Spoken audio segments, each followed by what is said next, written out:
Fitzroy in Victoria was the heartland of the progressive Labor movement, home to the low-skilled factory workers who stood to benefit most from the industrial reform championed by Maurice Blackburn. The people living in Fitzroy, Abbotsford, Collingwood, Richmond, they are industrial working class seats. They were seats where Labor would accumulate massive majorities. In so many ways, it was the perfect seat for a man like Maurice to tackle when the sitting Labor member for Fitzroy, John Bilson, died. Well, Fitzroy at that time was quite different to suburbs like Essendon. I mean, Essendon, if you like, and Richmond, they were almost the sort of outer suburbs. And they were the suburbs where you had predominantly Irish Catholic members of the Labor Party, and they were dominant, and they were running the policy, running the party, if you like, in those regions. Fitzroy was a much more radical centre, much more progressive, if you like. And so that was the move was to that more progressive part of the party, and the people in Fitzroy represented that. And so it was a good fit. For his part, Maurice was more than ready. Already a man of influence, he was at the top of his game. Through his law practice, Maurice had pioneered industrial and labour law, and his legal expertise was keenly sought within the trade union movement. He was able to kind of marry the industrial arm of his practice and the political arm of his practice in a way that was holistic and showed integrity. And I think we're living through an era now where we have so little faith in our elected politicians because we don't really know what they stand for. I think with Maurice, you always knew what he stood for. Maurice took the view that radical change could still be achieved through the political parliamentary route at a time when many in the Labor movement, the trade union movement, were tempted to veer away from political action to focus on industrial militancy, industrial revolutionary action. It wasn't the radical wing of the party that would complicate Maurice's pre-selection. The old guard hadn't forgiven or forgotten Maurice's maverick politics. They weren't about to make it easy for him to take one of the state's safest seats. And so there was a pre-selection battle with a more than Melbourne Cup field. This by-election and the pre-selection process was likely to be controlled by the wire pullers that were operating within the Victorian Labor Party, the bosses, if you like, and of course, chief among them was John Wren. Wren's control of the Victorian Labor Party is the stuff of legend in this era. Wren and his men feared that a man of principle like Maurice would, once in Parliament, challenge their stranglehold on the party. Non-drinking and anti-gambling, they feared he would no doubt want to clean up the inner-city cesspit of pubs, bookies and gangs, as well as drive wage reform for the working class. And once again, Maurice's support for socialist ideals would be used by his opponents against him. Plotting against Maurice's political success began in earnest during pre-selection, with his opponents going to extraordinary lengths to discredit him. They produced a forged communist how-to-vote card, with Maurice Blackburn at the top, but his Labor opponent way down the list. It was designed to make voters believe that Maurice had authorised it, which would have meant certain disqualification from the election. The scheme was foiled when the ink was found to be still wet after the pre-selection ballot had been decided. However, the Wren forces weren't finished. That's the legend.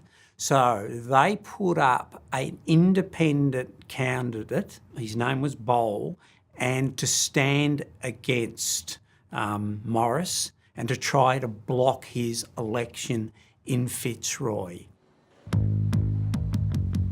Bowl was, by all accounts, anti-Labor and anti-working men and women to the core. Efforts to paint Maurice as a communist went into overdrive. Inflammatory pamphlets and posters denouncing Maurice appeared in pubs and were distributed to Catholic churchgoers every Sunday. At the street level, the working men's disdain of Bowl was so vitriolic that the Trades Hall Council moved to boycott the pubs flying posters for Bowl's campaign. Pub managers soon pulled down posters, fearing regular drinkers would abandon them. And then, in a more sinister twist, a member of the Seamen's Union came forward to reveal that he had been offered a significant bribe if he publicly declared that Maurice was a member of the Communist Party. a ploy that traced back to one of Wren's men, Sugar Roberts, future mayor of Collingwood and a clumsy player in this electoral farce. That struggle, that election struggle, and this is saying something given the level of skullduggery, wire pulling that occurred in the inner city Victorian branches. It achieved legendary status as probably one of the most worst examples of that in that era, that interwar era. And so the Roberts backing bowl set out to stop Maurice. The whole lot of practices, skullduggery, fabricated how to vote cards, leaflets suggesting that a vote for Maurice was effectively a vote for the Soviet Union, banners saying keep communism out of Fitzroy. So again, what it revolved around very much, this orchestrated campaign was again to taint Maurice as being a fellow traveller of the Communist Party. With a swag of irregularities and a shameful number of impersonators rolling up to vote on election day, the returning officer declared that the election was one of the worst he had ever seen. Maurice nevertheless triumphed in the Fitzroy by-election, thwarting this attempt to block him. He defeated Bowl, and it had caused such consternation within the Labor Party that the central executive couldn't turn a blind eye.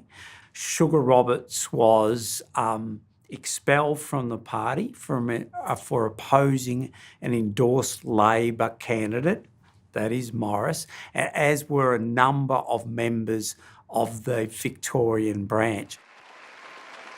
Maurice won the seat easily by a majority of over 1,500 votes.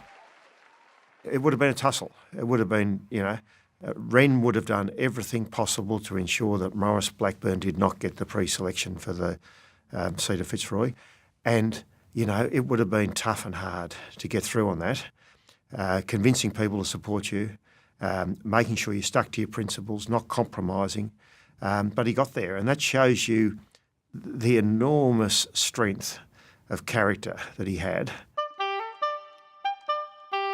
Maurice Blackburn had risen, phoenix-like, to advance the interests of the working class and rank and file in the Victorian Parliament, thanks to the groundswell of support from the trade union movement and local workers. He was a man once again representing his people, and ultimately the Labor Party would see Maurice's win as a sign of hope and great reform to come. The battle for the seat of Fitzroy would go down as one of the grubbiest and brutal elections in Labor history. Leaving the drama in his wake, Maurice was back in state parliament and hungry for reform. The work could begin in earnest.